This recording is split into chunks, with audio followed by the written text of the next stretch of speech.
السلام عليكم ورحمة الله. السلام عليكم ورحمة الله. الحمد لله رب العالمين. اللهم صل على سيدنا محمد وعلى آل سيدنا Muhammad. Kita dalam segala urusan dunia mengambil keputusan kita harus bermusyawarah. Tapi kalau dalam hal ibadah tidak semestinya bermusyawarah. Artinya kalau kita mau laksanakan kewajiban kita, masa kita bermusyawarah dulu? Allah Subhanahu wa taala memanggilkan kita untuk menunaikan salat kita 5 waktu, tidak perlu dimusyawarahkan. Kalau kita sudah mendengar hayya 'alas salah, hayya 'alal falah, segera tunaikan kewajiban kita. Kalau kita perhatikan dalam Al-Quran, banyak ayat-ayat yang Allah Subhanahu wa taala ikatkan salat dengan zakat, atau bahasa lain salat dengan infak, sebagaimana firman Allah Subhanahu wa taala di suratul Baqarah, dan saya yakin semuanya hafal. A'udzu billahi minasyaitonir rajim. Bismillahirrahmanirrahim. Alif Lam Mim. Dzalikal kitabu la raiba fihi hudan lil muttaqin. Alkitab ini petunjuk bagi siapa? Bagi muttaqin. Dan Allah menjelaskan sifat-sifat mereka. Kalau kita ingin meniru mereka, ingin bergabung bersama mereka, ingin menjadi seperti mereka, ikutilah penjelasan Al-Quran. Siapa si al-muttaqin ini? Allah Subhanahu wa taala sebutkan, alladzina yu'minuna bil ghaibi wa yuqimuna as-salata wa mimma razaqnahum yunfiqun.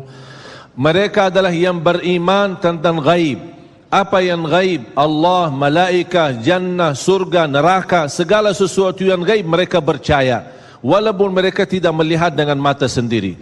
Dan sifat mereka alladzina yuqimuna as-salah. Beda artinya yuqimuna as-salah sama yusallun. Ada orang hanya kerjakan salat, tapi ada orang mendirikan salat.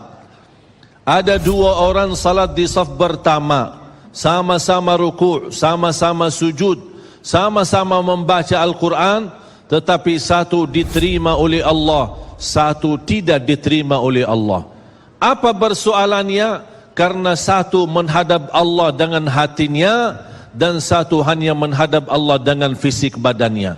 Makanya kita melihat orang yang salat dengan hatinya, nikmat salatnya, bisa tenang bacaannya, tenang rukuknya, tenang sujudnya. Beda sama orang yang buru-buru melaksanakan salat. Saya pernah masuk satu masjid, habis saya tahiyatul masjid duduk. Saya melihat seorang baru masuk dan juga tahiyatul masjid. Saya melihat gerakan salatnya, subhanallah, bukan subhanallah, na'udzubillah. Luar biasa cepat. Saya hanya menangkapi bacaan gerakan salatnya. Saya baca Al-Fatihah. Saya baru selesai waladdallin amin. Dengan saya mencuba bagaimana bandingkan bacaan Al-Fatihah dengan salat beliau, dia sudah sampai ke tahiyat, padahal baru saya selesai surat Al-Fatihah. Salat apa ini yang kita kerjakan? Banyak orang-orang berlomba-lomba seolah-olah ada juara. Siapa yang paling cepat selesai salat dapat juara 1. Inilah yang terjadi dalam keadaan kita. Makanya kita merasa tidak nikmat salat kita. Yang kita hanya kejar seminar khusyuk dalam salat, latihan khusyuk dalam salat. Sebenarnya Bapak Ibu biar faham, tidak ada perintah dalam Al-Quran memerintahkan salat yang khusyuk. Tidak ada perintah dari Rasul salat yang khusyuk. Salat khusyuk itu apa? Salat yang khusyuk hasil dari salat yang tenang. Allah perintahkan ketenangan dalam salat. Ar-Rasul SAW memerintahkan ketenangan dalam salat. Kalau sifat khusyuk adalah sifat orang mukmin yang melaksanakan salat tumaknina.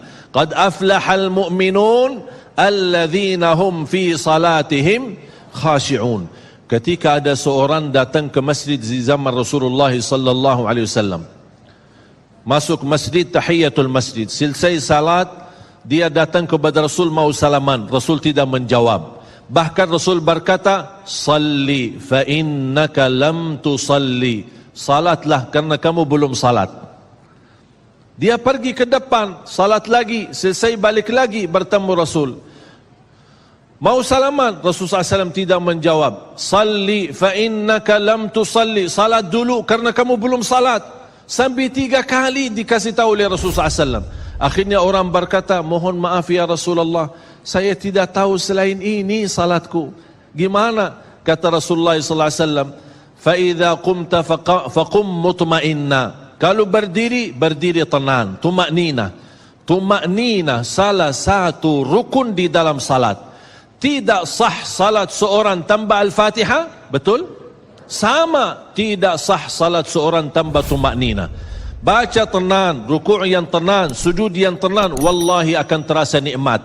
Dari hasil ketenangan dan upaya dan ikhtiar kita akan muncullah rasa khusyuk. Karena khusyuk bukan sesuatu yang datang dari luar, tapi khusyuk sudah ada di dalam hati.